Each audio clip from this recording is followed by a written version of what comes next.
AB. Eu recebi uma mensagem de que ele tinha sido atualizado, Agora ele está funcionando. tá? Eu vou Agora, testar ele agora ele está agora. funcionando. Mas antes não estava Ok. funcionando no AB. Ele está funcionando, eu já vou baixar aqui a lista de presença. Basta clicar nesse ícone da planilha, né, Romulo? É, Vai para o meu e-mail, é? vai para o seu e-mail. Tá.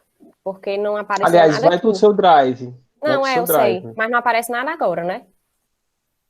Basta clicar. Se você clicar, é para aparecer a planilha. Ele, né? Pois é, não tá aparecendo. Faz o seguinte, Romulo, faz a frequência, certo? Ok. Olhando aqui por enquanto, só porque eu não sei se ele tá indo para o meu Drive. Por via das dúvidas, você já faz a frequência, depois eu só registro, tá? Beleza. Deixa eu fazer logo no aplicativo. Pronto. Então vamos lá. Pessoal, vou compartilhar aqui minha tela, tá? Só para mostrar para vocês onde é que vocês vão encontrar todo o material dessa aula, tá certo? Então vamos aqui.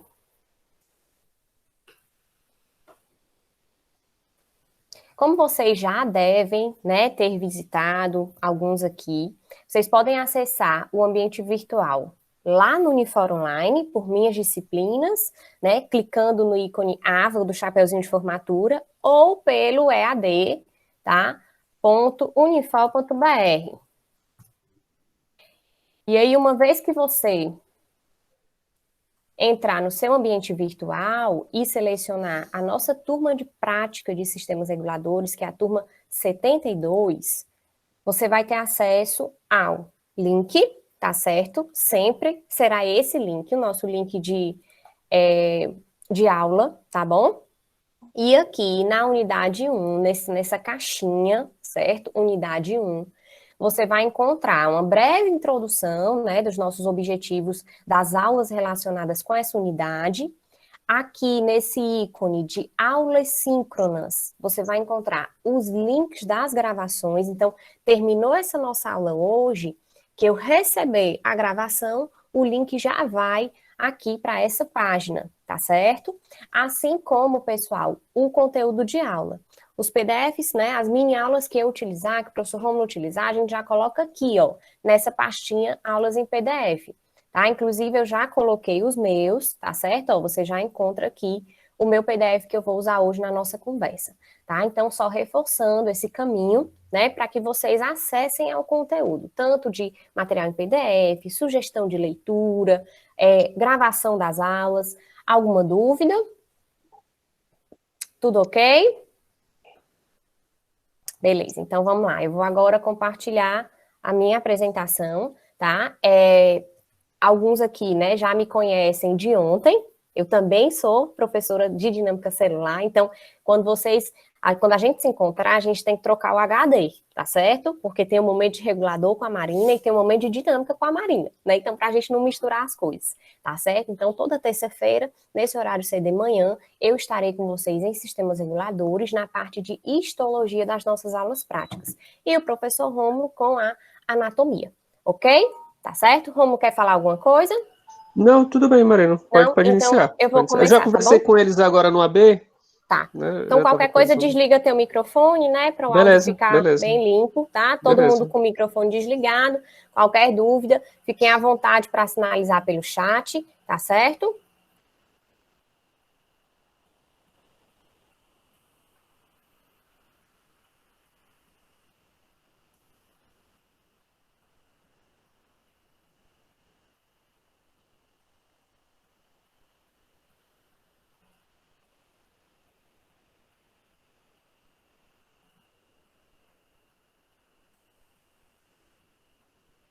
Todos visualizando a minha apresentação.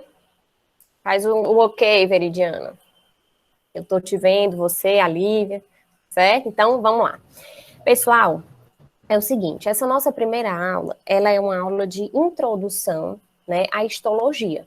Então, a gente vai falar um pouquinho do que é a histologia, né, um pouquinho, apresentar o microscópio para vocês, né, porque mais na frente, quando nós tivermos o nosso momento presencial, de vivência de laboratório, vocês poderão, né, manusear esse microscópio, visualizar as lâminas que nós já vamos trabalhando ao longo do nosso semestre, tá certo? Bom, então a gente tem alguns objetivos com essa aula, tá certo? Que é falar um pouco dos tecidos fundamentais que formam o nosso corpo, né, os nossos órgãos, os nossos sistemas, abordar um pouco as técnicas de preparação das lâminas, tá, que são utilizadas na histologia, falar das afinidades tintoriais e vou apresentá-los a ferramenta do histologista, né, que é, no caso aqui, o microscópio de luz ou o microscópio óptico, tá bom? Então, para começar a nossa conversa, né, eu quero saber de vocês o que é histologia. Né, eu não sei se tem alguns aqui que já leram, acabaram de sair, né, da escola, ou acabaram de sair de outra graduação, ou faz tempo que não olham um livro de biologia, né? Mas o que vocês lembram do que é histologia? Estou olhando o chat, tá?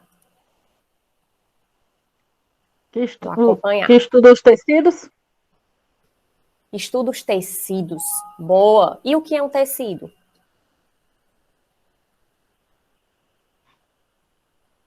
Marcelo está colocando estudo das células, ok, já dá para a gente misturar um pouquinho aí, né? Então, o que é um tecido? A histologia é o estudo dos tecidos, estudo, né?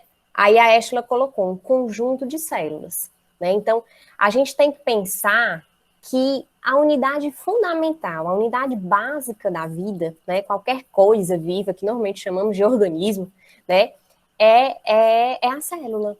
Tá? Então, assim, por mais simples que seja um organismo, às vezes organismos unicelulares, né, por mais simples que pareçam, aquela única célula, ela tem toda a total capacidade de produzir o que ela precisa produzir, de se manter viva, né, de se comunicar, de se reproduzir, tá? Então, a gente precisa entender que estudar a célula é fundamental para compreender o todo.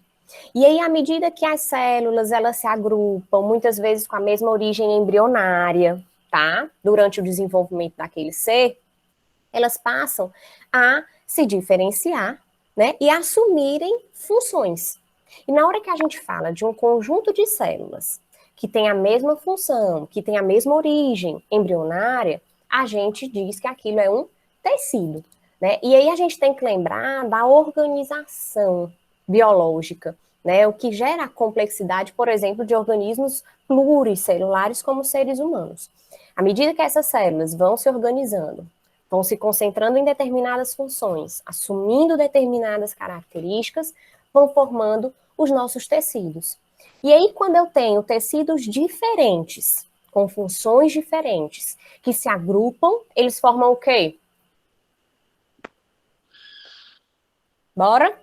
Um conjunto de células forma o tecido. Os tecidos, os vários tecidos formam os órgãos, né? E aí a gente continua indo aumentando a complexidade. Os vários órgãos, né? Como dito aí já por vários aqui no chat, os vários órgãos assumindo, né, determinado papel naquele organismo formam os sistemas. E os vários sistemas, o organismo como um todo, tá? Então, muitas vezes a gente se questiona, né? Por quê ter histologia nos nossos momentos? Né? Em todos os nossos módulos do núcleo comum, a histologia permeia as nossas conversas. Né? Então, por que estudar histologia? Porque a gente precisa estudar a célula. Mas que tipo de informação você tem? Né? Você consegue enxergar a histologia na sua vida? Fora aqui esse momento, né? Fora esse momento prático, fora, né, o ambiente, né, da sua graduação, você consegue enxergar a histologia em algum outro momento da sua vida? Tudo bem que olhar no microscópio é fascinante, né? Mas por que estudar histologia? Né? Onde é que a histologia entra na nossa vida? Alguém arrisca dizer? Não sei se alguém aqui já fez, né? Ou algum familiar, tá? Já levou algum material, né? Alguma parte do seu corpo para biópsia. Alguém já ouviu falar de biópsia? Sim. Pois é. Então, o que é a biópsia? Pronto, vários Sim, aqui, né? Ela, no caso, ela identifica o porquê que, no caso, o que, assim, é para identificar o tipo da doença, né? Que eu tive também que levar um tecido, né? Por causa da minha irmã que faleceu com câncer. Pronto. Então, pessoal, E eu também, no caso, tenho só um rim, né? E eu fiz uma biópsia. Então a gente vai precisar, mais na frente, quando a gente vai falando de rim, Veridiana, vamos voltar a essa conversa, certo? Vamos aproveitar aí, certo? Esse seu caso clínico, certo? E aí o que acontece, pessoal, é exatamente isso, né? A biópsia consiste numa análise histológica de determinada parte do seu corpo, um tecido, um órgão, né? E isso acontece, isso é necessário por quê? Porque muitas vezes, a olho nu, as coisas parecem bem organizadas, né? Porém, quando a gente olha no microscópio, né, e a gente vai estudar o arranjo daquelas células, a forma daquela célula, né, como que ela se comporta com as demais, esse olhar mais aproximado, ele pode fornecer informações que não são acessíveis a olho nu. E muitas vezes essas informações, elas realmente estão ali para o diagnóstico, né, para um prognóstico. Então, a histologia permite esse olhar mais de perto. E esse olhar mais de perto possibilita o acesso a várias informações muito importantes, né? Às vezes, informações de uma patologia, que é como eu digo, por fora, parece que está tudo bem. Mas aí quando você percebe que aquela célula está com forma diferente do normal dela, o padrão do arranjo dela com as demais naquele tecido não está legal, né? E isso muitas vezes denota um quadro patológico. Né? Então a histologia ela entra exatamente para oportunizar esse olhar mais de perto. Além de ser fascinante, né, pessoal, a gente enxergar aquilo que não se vê a olho nu, as características da célula, a forma como ela está com as demais ali naquele tecido, nos dá muita informação do todo. Né? É a mesma coisa que você ter, por exemplo, um problema no seu carro, que para consertar você precisa saber o funcionamento do carro, como é que funciona aquela máquina, né? E às vezes trocar uma peça, certo? Então a mesma coisa na histologia. Muitas vezes para você entender o todo, a complexidade daquele organismo, eu não falo só de seres humanos, né? Falo de animais, falo de planta, você precisa olhar a unidade fundamental daquela vida, que é a célula. E isso você só tem acesso com o microscópio, certo? Bom, e aí dando continuidade, né, a nossa conversa, eu brinco, né, eu sempre adoro esse meme, né, o que a gente vê no microscópio e o que o microscópio vê, né, a gente ali com os olhos bem ávidos para enxergar um monte de coisa. E aí eu aproveito até para perguntar o seguinte, pessoal, o que a gente enxerga na microscopia óptica? O que você consegue ver na microscopia óptica? A Lívia está dizendo célula. Eu não estou ouvindo, mas eu estou vendo, né? Olha como eu estou, né? Estou fazendo aqui a leitura labial, certo? Já. Aí a Lívia está falando que vai ver a célula, né, Lívia? Você disse, né? Assim, a célula, né? Pronto. Vai ver o tecido também, não pode? O tecido pode, você vai ver várias células, né? Agregadas ali formando o tecido. Mas aí, pessoal, pensando na célula, tá? E pensando que nós vamos visualizar nas nossas aulas lâminas, né, de mamíferos, tá, de seres eucariontes, né, ou seja, que possuem células mais complexas, células mais robustas, tá certo? Na verdade, qual é a principal diferença de uma célula eucarionte para uma célula procarionte? Alguém lembra? É a presença de carioteca, não. O que é carioteca, Júlia? É uma membrana, mas é uma membrana que está dentro do citoplasma, né? Não é o quê? O Alexandre envolve o que essa membrana? O Alexandre está colocando aí no chat também, né?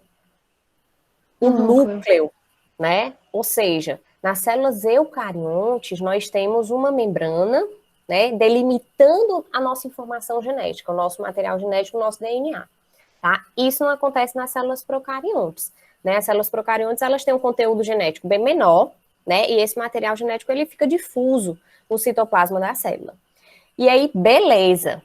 Fora isso, pessoal, a Maria Clara está colocando, né? A eucarionte é mais complexa. Pois é, Maria Clara, e é onde eu quero perguntar agora. Fora essa diferença de carioteca, o que nós observamos numa célula eucarionte que nós não observamos numa célula procarionte?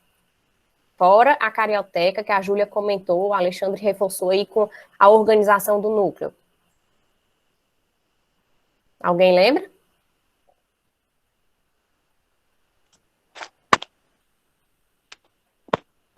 Passa, né? Certo.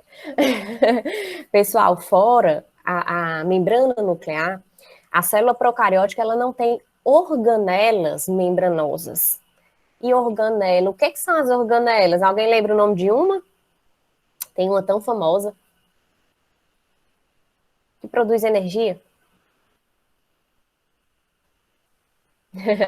A mitocôndria, né? Show, Alexandre, certo? A mitocôndria.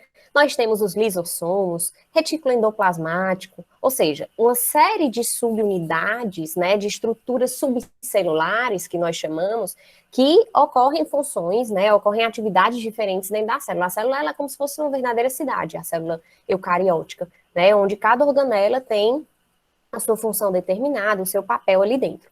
Então, eu falei isso aqui tudo para perguntar o seguinte: ao visualizar essas células no microscópio, nós vamos enxergar todas essas estruturas subcelulares? O que vocês acham? Na microscopia óptica. Alexandre, né, já inibiu qualquer frustração aqui. Ele disse não. Ótimo, né? E eu pergunto mesmo por quê?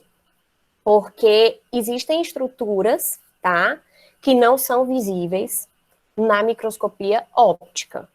Como, por exemplo, né, ele colocou aí membrana plasmática, né, a gente, na verdade, só vê o contorno da célula, né, mas não vê a bicamada, lipídica, enfim, né, todas as moléculas que constituem, tá? Nós não vamos enxergar mitocôndria, nós não vamos enxergar lisossomos, nós não vamos enxergar complexo de Golgi, tá? Nós não vamos enxergar essas estruturas subcelulares. Nós vamos enxergar, basicamente, o contorno da célula preenchido pelo seu citoplasma e o núcleo, tá certo? Eu já coloco isso, por quê? Porque às vezes, né, tem gente que vai assim com tanta sede no microscópio que fica imaginando assim que quando colocar os olhos na ocular para enxergar ali a mitocôndria, o ATP, né, saindo uma fumacinha como se fosse assim, uma chaminé, né? E na verdade, calma, né? O que a gente vai conseguir enxergar, o nosso olhar vai até o quê? A forma da célula, né, o seu conteúdo citoplasmático e o núcleo, tá certo? E aí, pessoal, quando a gente fala que tecido é um conjunto de células, essas células, muitas vezes, elas podem estar arranjadas de forma diferente. Podem estar mais distantes uma das outras, podem estar mais próximas. E pode existir, em quantidades maiores ou menores, uma matriz extracelular. O que é isso? Um conteúdo entre as células, né? Normalmente um conteúdo aquoso, com muitas proteínas, com alguns lipídios, alguns carboidratos, tá? Que constitui o que nós chamamos de matriz extracelular. E aí a gente vai perceber que os diferentes tecidos, eles apresentam diferentes proporções desses constituintes. Alguns tecidos têm muitas células e pouca matriz, tá? E outros tecidos têm muita matriz e poucas células. E aí, quando eu falo, então, desses tecidos, né, os nossos tecidos fundamentais, tá? São aqueles encontrados nos nossos órgãos, constituindo os nossos órgãos, onde cada um deles assume uma função determinada. Então, nós temos como tecidos fundamentais o tecido epitelial, o tecido conjuntivo, o tecido muscular e o tecido nervoso. Qual é o papel do epitelial? Vou já mostrar uma imagem, Veridiana, para a gente já ir preparando o nosso olhar, certo? Revestimento. Né? E aí o Alexandre já está aí, né, colocando um monte de coisa sobre o tecido epitelial. Show de bola, Alexandre. Células justapostas. Ou seja, se eu estou falando de justaposição celular, eu estou falando que o conteúdo de matriz extracelular é muito reduzido. nesse tipo de tecido, né? E aí você pensar em células bem grudadinhas umas às outras, é quando você imagina um muro, né? De tijolinhos bem unidos uns aos outros pelo concreto. Ou seja, formando uma barreira física, né? E por isso os epitélios são normalmente tecidos de revestimento, tecidos que oferecem proteção, né? Funcionam como barreira, tá? E aí eu vou mostrar aqui, ó, uma imagem do tecido epitelial. E aí vamos preparar um pouquinho o nosso olhar, tá? O que que vocês enxergam aí nessa imagem? A gente enxerga algumas bolinhas roxinhas, né? Umas outras regiões mais rosa, né? Um pouquinho rosa, avermelhado, tá? E algumas regiões mais branquinhas. Pessoal, as porções arroxeadas, elas são os núcleos, tá? E mais na frente eu vou comentar sobre o tipo de coloração utilizado aí, tá certo? Mas já de antemão, né? Todas essas bolinhas arroxeadas são os núcleos das células. E o que nós vemos em rosa, tá? Pode ser o conteúdo citoplasmático da célula, como pode ser também regiões entre células, ou seja, de matriz extracelular, tá certo? Onde é que a gente encontra tecido epitelial? Alguém sabe? O tecido epitelial eu vou encontrar onde, por exemplo? Essa parte de Lívia, baixo. né? Tá colocando na pele, por exemplo, né? A pele é um órgão, né? Por que que a pele é um órgão? Porque ela é formada por vários tecidos, certo? Então, um dos tecidos da pele é o epitelial. Aí eu pergunto, só tem epitélio na pele? Não. Nós temos também revestimento interno, né? As nossas regiões de mucosa. Quando a gente para e pensa que a todo momento a gente está tendo contato com moléculas, com organismos, né, que estão no ambiente, sejam eles inalados, sejam eles ingeridos, nós temos que ter essa barreira protetora, né, para que determinados invasores não ultrapassem essas barreiras, tá certo? Então, os tecidos epiteliais são tecidos que estão revestindo, né, parte do nosso corpo, tá? E aí, pessoal, nós temos o epitelial revestindo, tá? E muitas vezes, o que acontece? Uma das características do epitelial, fora a justa posição da célula, é a questão dele ser um tecido avascular, tá? O que isso quer dizer? O que é um tecido avascular? Não é vascularizado. Não é vascularizado. Aí você pensa assim, tá, então eu não vou ter vasos sanguíneos ali no meu tecido epitelial. Como que essas células vão se nutrir? São células vivas, né? Precisam receber nutrientes, precisam receber oxigênio, enfim. E aí o que acontece? Há um casamento, né, perfeito, tá, na histologia, que é entre o epitélio e o conjuntivo, certo? O tecido conjuntivo, exatamente como o Alexandre está colocando, né, é o tecido de nutrição. Diferente do tecido epitelial, pessoal, que é agora o conjuntivo aí na próxima imagem, ele é um tecido muito rico em matriz extracelular. As células estão muito mais dispersas, estão espaçadas umas das outras. E aí ele é muito rico na vascularização. Então esse casamento, essa proximidade do epitélio com o conjuntivo permite que o conjuntivo vá nutrindo as células do epitélio por difusão, né? Os nutrientes vão atravessando até os nossos epitélios, tá? E aí o que acontece?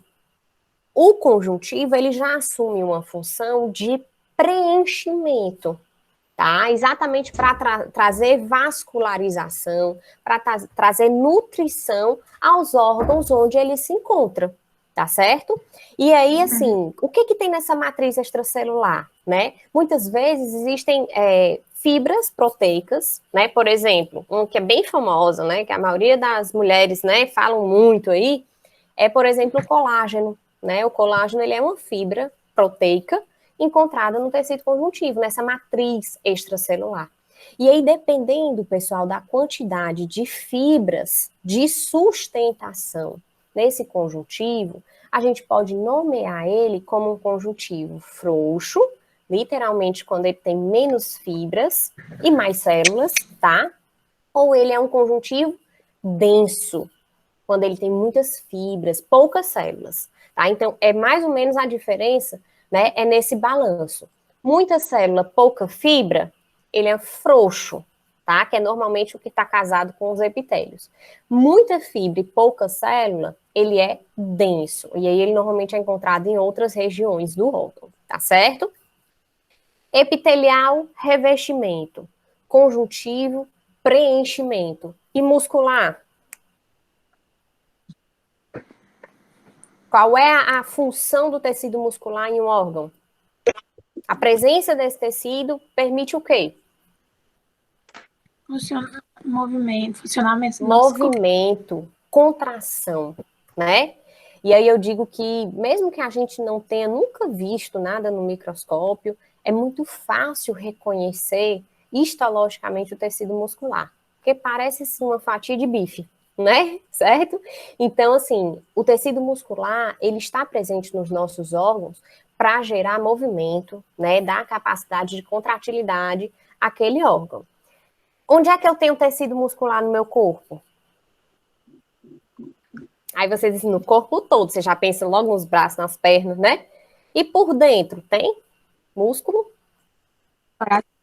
Tem no coração, né? Fora coração, ainda tem por dentro? Eu acho que a maioria que tomou café hoje, pela animação aqui, tomou café, né? Pela participação, tão bem ativos, certo? Então, o que que acontece? Todo alimento, pessoal, ele está passando pelo seu trato digestório, ele está sendo empurrado, né? Graças a quê? Aos movimentos peristálticos, tá? Então, nós temos musculatura em órgãos, nas vísceras também. Alguém fala, a Larissa colocou aqui bexiga, né? A Veridiana, a Estela, colocou pulmão, né, de forma mais discreta, tá? O pulmão, na verdade, ele é mais elástico do que muscular, tá certo? Mas a gente vai conversar sobre isso mais na frente. Então, o que que acontece? Diante da diversidade, né, dos locais onde a gente encontra tecido muscular, é importante a gente lembrar o seguinte, que existem diferentes tipos de tecidos musculares. O do coração não é o mesmo do meu bíceps, tá? E que não é o mesmo do meu estômago, do meu intestino, tá certo? Nós temos tipos diferentes de tecidos musculares e nós vamos trabalhar bem isso aqui em sistemas reguladores, porque eles vão variar quanto a características histológicas, quanto o local de atuação, quanto à força de contração, quanto à voluntariedade, enfim. Então, eles podem variar em vários aspectos, tá certo? E, por fim, nós temos o tecido nervoso, né, como um tecido fundamental. Se você estivesse olhando essa imagem, né, e sem relacionar com o tecido nervoso, você não sabe que é tecido nervoso. Algo nessa imagem te faria pensar em tecido nervoso?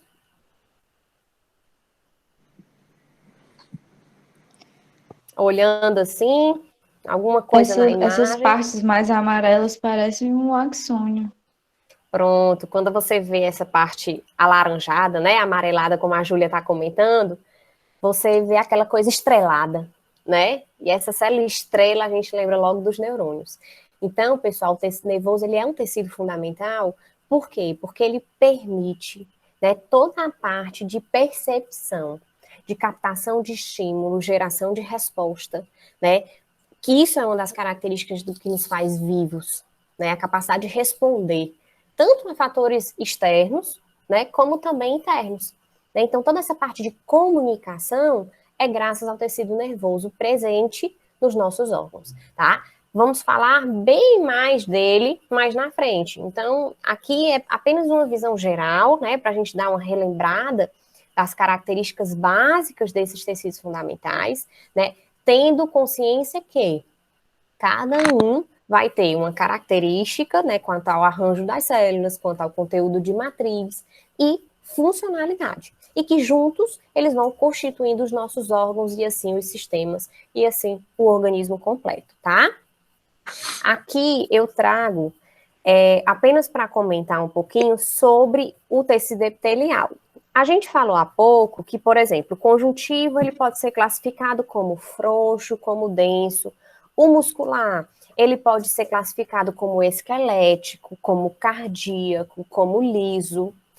E os epitélios, eles também podem e devem ser classificados, porque eles não são iguais em qualquer lugar que você encontre tecido epitelial no seu corpo.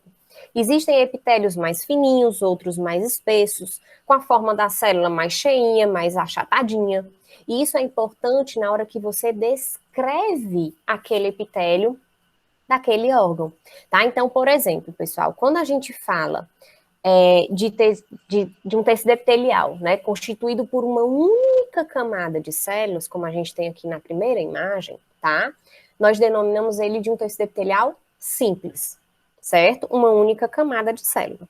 Quando você tem, ó, várias camadas, você percebe aqui uma dica, né? Orientem-se sempre pelo núcleo. O núcleo ele vai estar muitas vezes arroxeado, principalmente nas nossas lâminas que a gente usa uma única técnica de coloração, tá? E aí, quando você olha para o núcleo, isso te dá uma localização, né, espacial naquela área.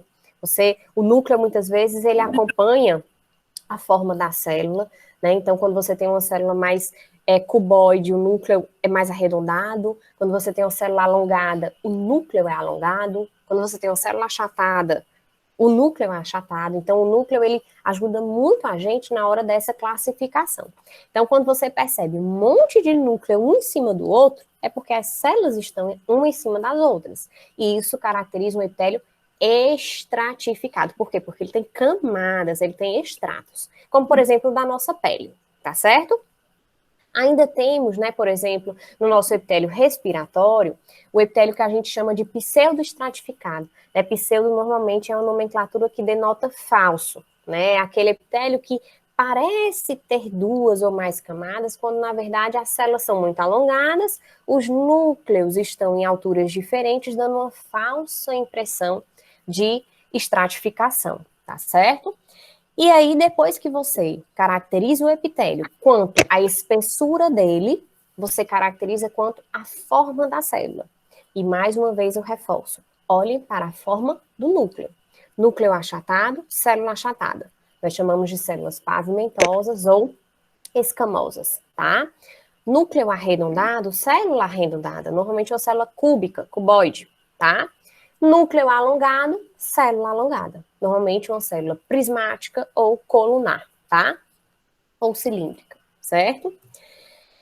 Aqui é só uma imagem, né, em que eu falo rapidamente sobre o nosso tecido conjuntivo, tá bom? Nosso tecido conjuntivo é o nosso tecido de preenchimento, né? Palavra-chave inesquecível para tecido conjuntivo: vascularização, nutrição. É ele que quando presente naquele órgão, produz, né, gera, traz toda a parte de nutrição para o órgão, para as demais células ali próximas dele, tá certo? As células normalmente encontradas nesse tecido são chamadas de fibroblastos, são as células produtoras das fibras proteicas de sustentação da matriz, tá certo? Assim como também encontramos células de defesa, né? Muitas das nossas respostas inflamatórias, elas se iniciam nesses tecidos conjuntivos, porque é como se o epitélio fosse o muro, e aí quando o ladrão pula o muro, a gente tem como se defender, né? Logo atrás a gente tem o conjuntivo com células do sistema imunológico, tá? Aqui, pessoal, vou passar um pouquinho mais rápido, porque eu tô aqui dando uma olhadinha no relógio, o professor Romulo vai já, né, falar aqui comigo, então essa parte nós não cobramos em prova, tá? É só para que vocês tenham realmente uma noção da preparação do material. Como a gente trabalha sem problemas, tá, Maria? Como a gente trabalha com microscopia óptica, né, microscopia de luz, todo material que vai para o nosso microscópio, ele precisa ir muito fininho, tá? Para permitir exatamente que a luz, né, consiga atravessar esse material e a gente consiga formar a imagem.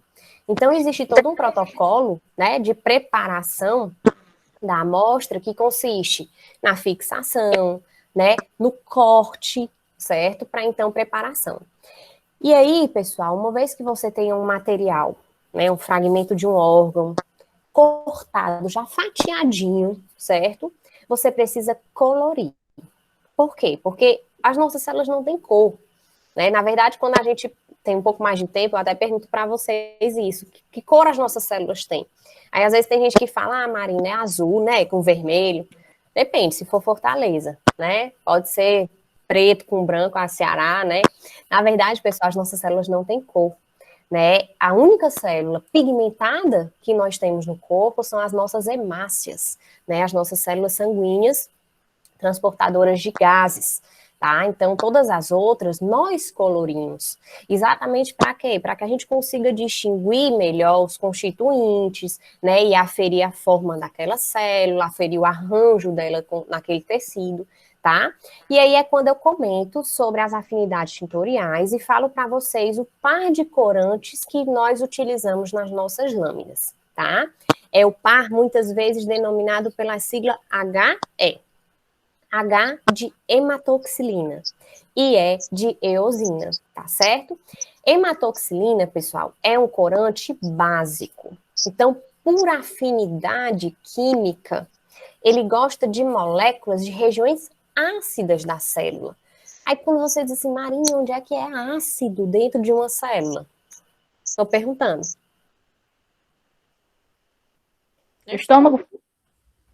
Ó, vamos pensar na célula. Eu estou olhando só para a célula. Onde é que é ácido? O Alexandre está colocando núcleo, Larissa também, Júlia, ou seja, no núcleo nós temos os ácidos nucleicos. Ácido desoxirribonucleico, né, e ácido ribonucleico, o famoso DNA e RNA. E são moléculas, então, né, ligeiramente ácidas, tá, e que vão, então, atrair esse corante. O que vai fazer com que o núcleo das células fique corado com hematoxilina e fica com essa coloração arroxeada, tá? Azulada, dependendo da preparação, tá? Então, o que é que falta eu colorir? O citoplasma, tá? Então, o citoplasma, ele é bem preenchido, né, com proteínas básicas, tá? E aí, portanto, vai ter afinidade por um corante ácido, né? Um corante de caráter diferente da hematoxilina. E aí, portanto, a eosina vai ser o corante que vai colorir o citoplasma das nossas células, bem como regiões de matriz extracelular, rica em fibras, né, rica em proteínas mais básicas, tá certo? O Marcelo perguntou se tatuagem atrapalha na visualização. Na verdade, Marcelo, depende do fragmento que você está visualizando, né? A tatuagem, muitas vezes, ela vai ela vai se fixar na derme, né, da pele. Então, ela só pode ser que ela seja prejudicial na visualização, dependendo do fragmento de pele que você estiver visualizando no microscópio. Qualquer outro órgão do seu corpo, né, a tatuagem não vai influenciar em absolutamente nada, tá? Apenas naquela região, se você estiver visualizando um fragmento de pele, tá? Existem vários outros tipos de coloração, tá, pessoal? Eu poderia passar aqui, né, uma aula falando sobre isso. Hoje nós temos técnicas na imunohistoquímica, que nós chamamos, onde nós colorimos células tumorais de uma cor, células saudáveis de outras, né, enfim. Então, a gente tem inúmeros reagentes que podem facilitar esse estudo histológico, né, marcando, né, determinadas células, ou então grânulos no interior de determinadas células, tá certo? Então, só para ilustrar para vocês. Aqui é o nosso microscópio, tá? Só para apresentar para vocês essa ferramenta, esse instrumento, né? Ele nada mais é, no caso do microscópio óptico, um conjunto de lentes, né? Que junto com a luz visível vai propiciar o aumento, né? De alguma imagem, tá certo? A gente tem a região onde a gente coloca os olhos, parece um binóculo, né? Nós chamamos da ocular, tá certo? Nós temos um conjunto de lentes que nós chamamos de objetivas, tá? Que proporcionam aumentos, né, gradativos, né, na visualização. Temos a mesa, né, que é a região da platina, certo? Não sei se vocês conseguem visualizar a minha seta apontando aqui para a platina, conseguem ou não? Sim, consigo. Ótimo, pronto. Então, certo? E nós temos os parafusos, tá? Aqui, parafuso macrométrico e parafuso micrométrico, tá certo? Que são... Professora, Oi. aponta Oi. com a tua seta onde é que o pessoal que chama muito lá na faculdade de revólver no microscópio. Ah, tá. O revólver tá aqui, ó. Você tá vendo? É onde as objetivas ficam presas, Veridiana, certo? O revólver funciona exatamente para a gente girar as objetivas, né? E ir mudando o aumento, certo? E aqui os parafusos, tá? Que são úteis para focalização, pessoal. Nós temos um macrométrico, né? Que normalmente é o primeiro a ser mexido, tá? Para que a gente alcance, né, a proximidade correta da lâmina com as nossas objetivas e o micrométrico para pequenos ajustes do foco, tá certo?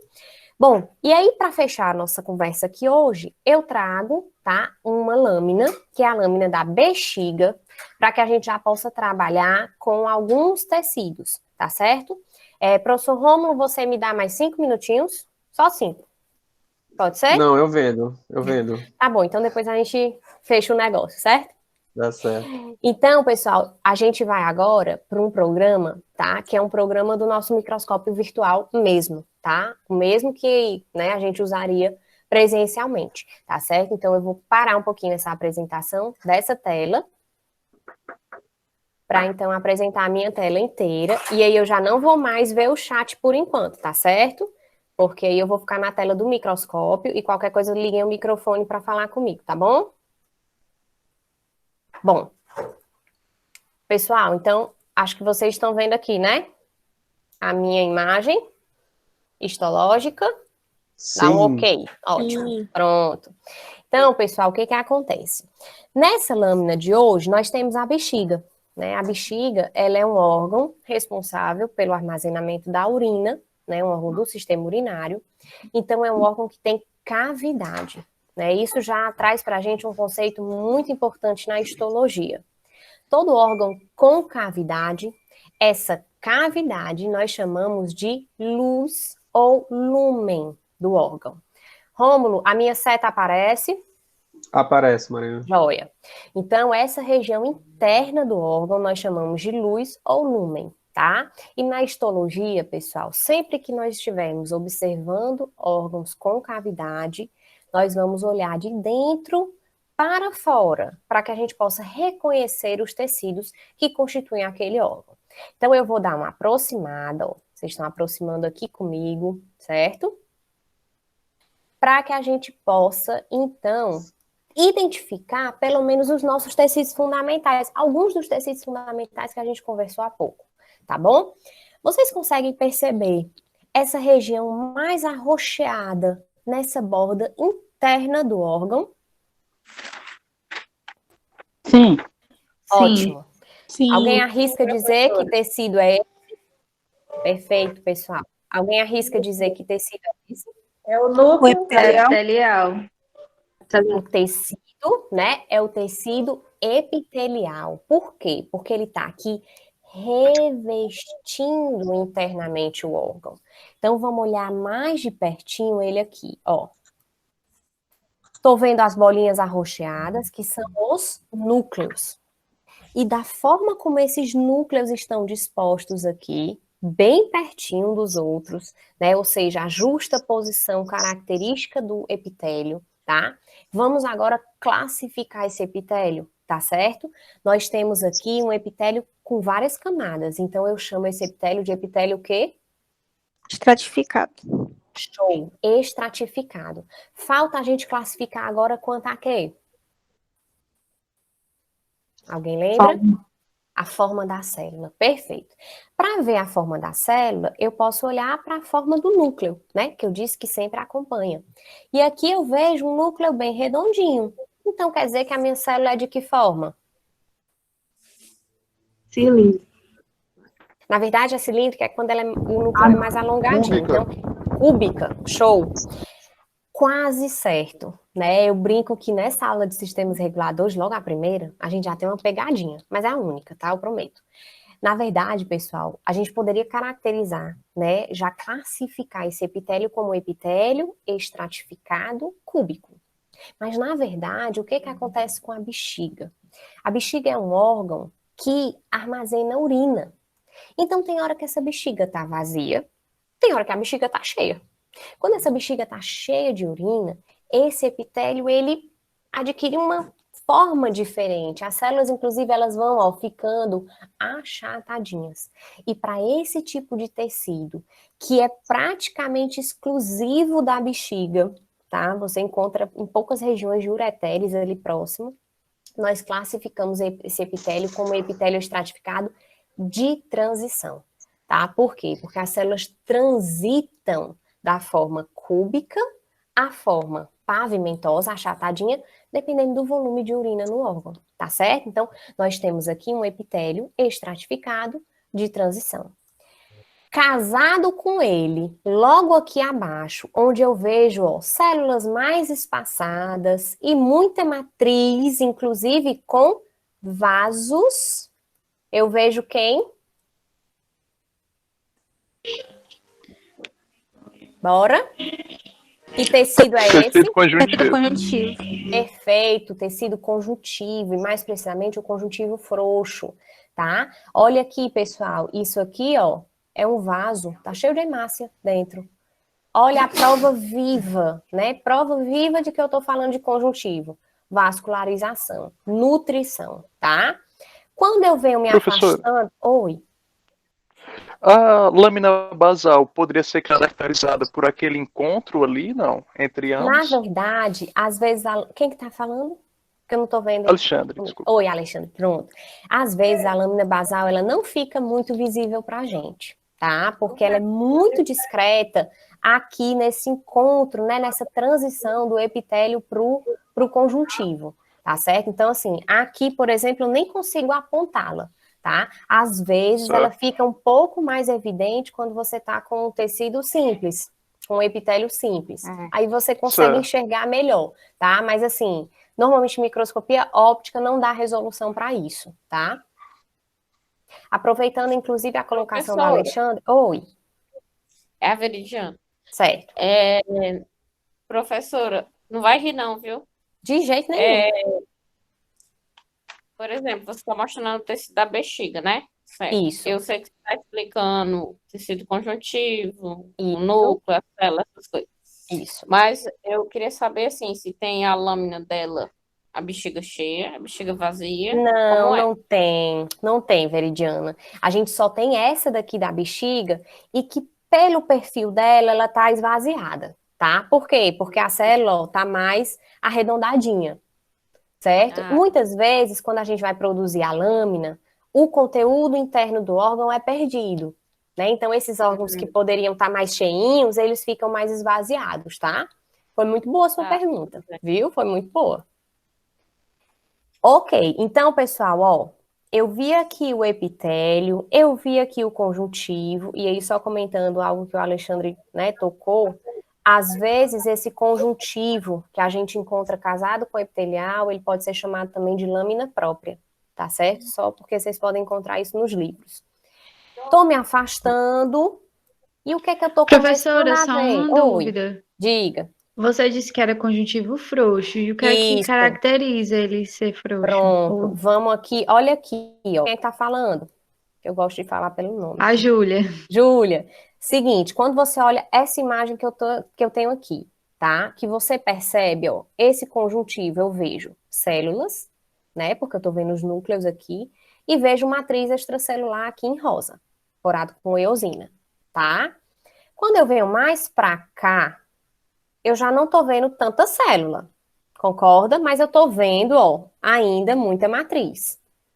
Então, normalmente, aqui no caso da bexiga, a gente comenta que esse tecido conjuntivo, ele é frouxo e vai ficando denso.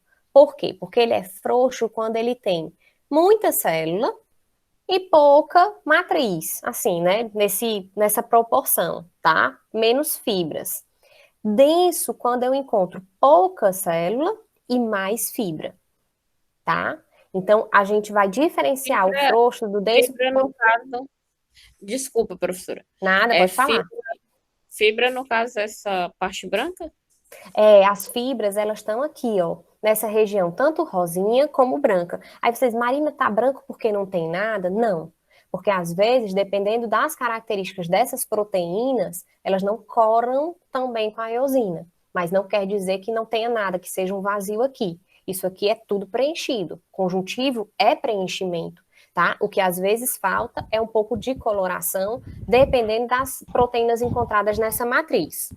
Professor, Professora, e quando ela está com, no caso, por exemplo, infecção, no caso, Uhum. de cor?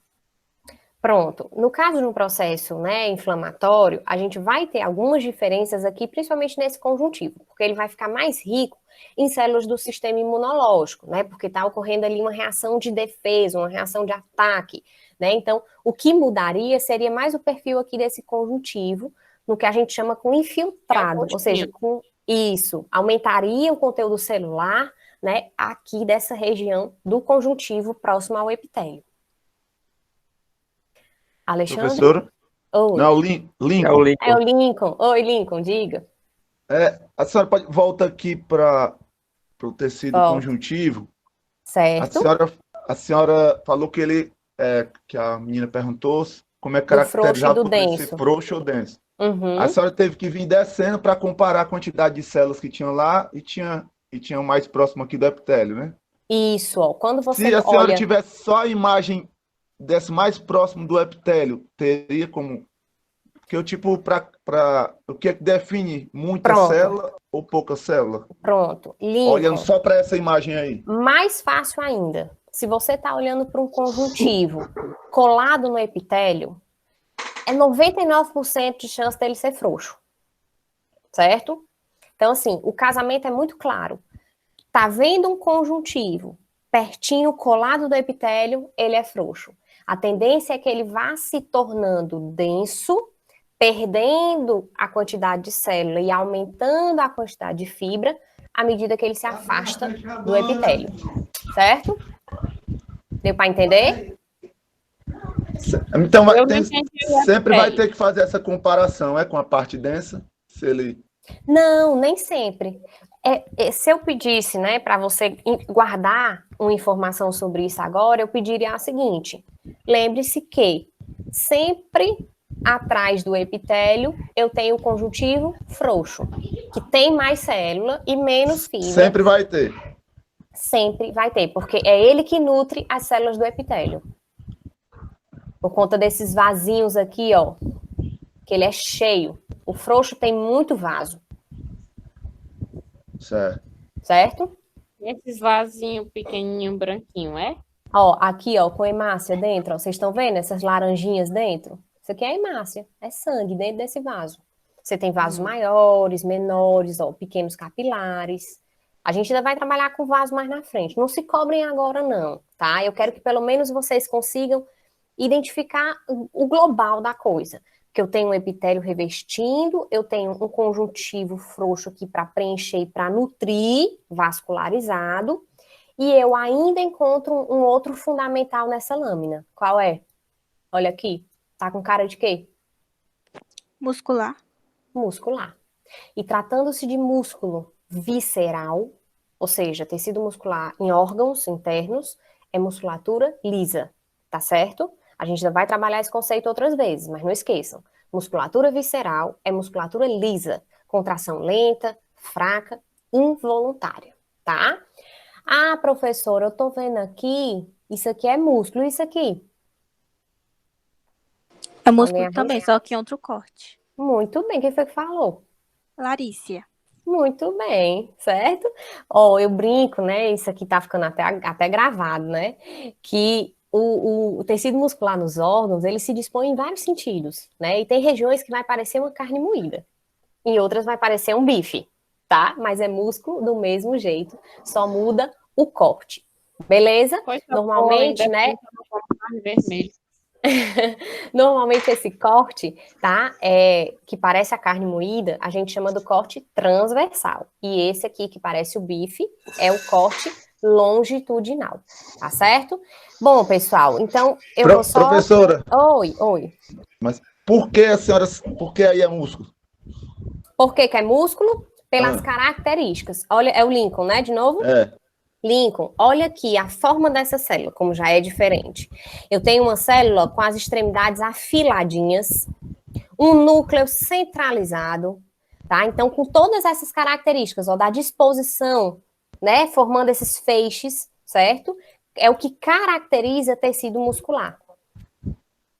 Essa aparência de carne mesmo, sendo bem, né, assim, trazendo para a vida real. Quando você olha essa parte que parece um bife, ou então parece uma carne moída, é músculo.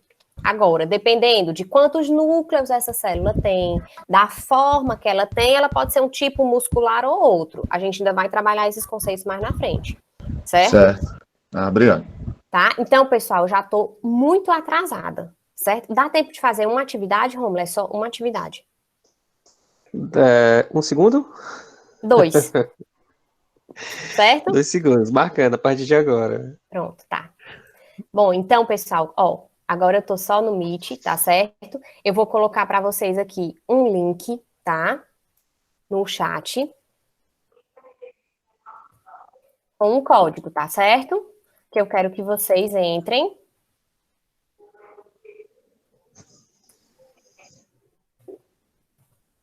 Para fazer uma atividade. O código é esse aqui que tá no chat, ó. Vou digitar agora.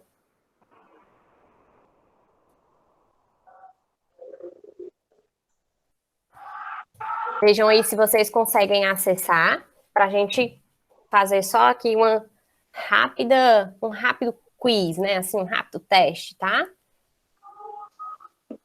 Eu já estou acompanhando aqui, tá? Quem está conseguindo entrar. É uma atividade super rápida, tá? Para você relacionar os tecidos com as imagens histológicas da bexiga que a gente acabou de ver, tá bom? Para quem ainda está entrando, lá no material em PDF, eu coloquei imagens da lâmina com os apontamentos também, tá certo? Caso queiram depois dar uma checada nisso aí, tá bom? Com o nome dos tecidos, né? Onde eles estão localizados, ok? E aí, Eu não consegui entrar, professora. Porque eu Você estou não assistindo aqui no celular, tá entendendo? Aí eu tá, não não tem problema, tá? Quem tá dando erro, qual é o erro? Conseguindo entrar. Quem não conseguiu, alguém conseguiu entrar? Eu não consegui, porque tá dizendo assim, ó. Também não consegui. Vejam aí esse link, se dá certo. O site não pode ser alcançado, não foi possível encontrar o endereço. Tentem esse aí que eu botei, vejam se dá certo. Esse dá certo, Marina. Eu Esse consegui deu entrar. certo? Eu Ah, consegui joia. entrar. Tá, então vamos ver se eles conseguem também. Pronto, esse aqui eu entrei. Então pronto, vamos lá.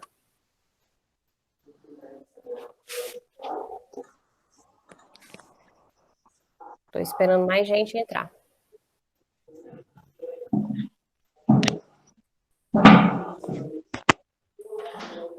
Pronto, Débora, uma Larissa, figura que a pessoa Melissa, com Lívia. notebook é, professora?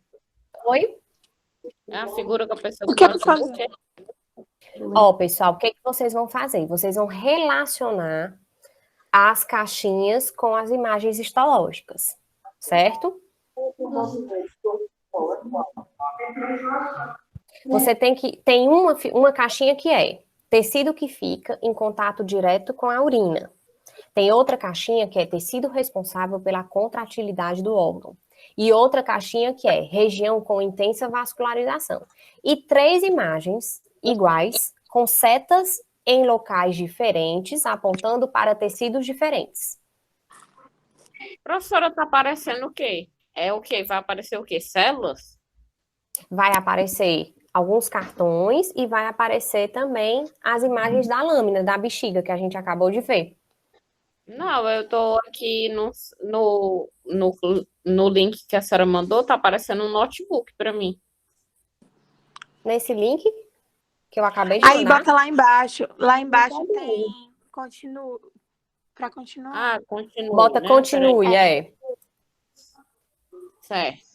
Larissa, Peraí. ok. Lívia, ok. Ashley, ok. Deu certo?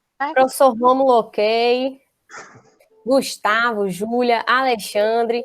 Alguma dúvida, pessoal? Não. Aí Então, tem ó. assim, name. Você vai colocar o seu nome, isso. deu certo, professora. Deu certo? Pronto. Então, pessoal, o que eu quis aí, né, mostrar para vocês? Que o tecido que Aí fica... o que mais? Aí agora você continua, né? Para você acessar as cartinhas. Pronto, agora eu vi. Joia. Então, pessoal, o que eu quis mostrar, né? Oi. O tecido que fica em contato direto com a urina é o tecido epitelial estratificado de transição, tá? Que está apontado aí na imagem, nessa região da bordinha mais arroxeada. O tecido responsável pela contratilidade do órgão é o tecido muscular liso, que está com a setinha mais para o final na nossa imagem. E região com intensa vascularização, o tecido conjuntivo frouxo, logo atrás do epitélio, aí apontado, né, com a setinha. Beleza? Sim. Ok? Posso dar a palavra para o professor Rômulo? Beleza. Pessoal, ó, qualquer dúvida, fiquem à vontade, manda torpedo, tá certo? Fala comigo. Toda terça a gente vai estar junto aqui nas práticas, tá certo? E alguns aqui eu vejo também na quinta-feira, lá na dinâmica, tá bom? Bom dia para todos.